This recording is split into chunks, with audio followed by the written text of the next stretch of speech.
Hemorrhoids are very common. Everyone has them. If you have hemorrhoids that are affecting your life in the sense of having bleeding, they prolapse when you go to the bathroom, they're painful, those are considered symptomatic hemorrhoids, and those are the ones that people often seek treatment for. Hemorrhoid artery embolization is unique in the sense that it's a very minimally invasive procedure. We don't have to band anything, we don't have to resect anything.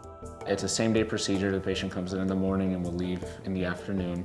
We give you sedation for the procedure so you're comfortable, often called twilight anesthesia. We get into the blood vessels that supply the hemorrhoids, often the superior hemorrhoidal artery or the middle hemorrhoidal artery. We make a very small incision, usually the size of the tip of a pen. Catheter goes in, wires go in, and then we start to work.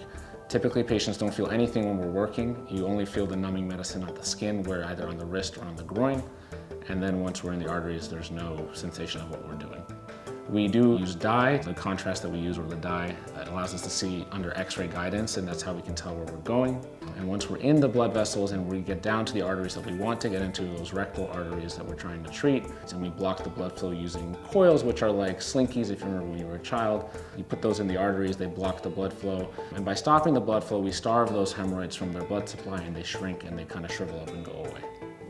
After the procedure, there's not a lot of pain or recovery involved. Patients will walk out of our department and go home and go on with their day. You can resume all your other exercises and everything after a few days. Recovery is fantastic for this procedure.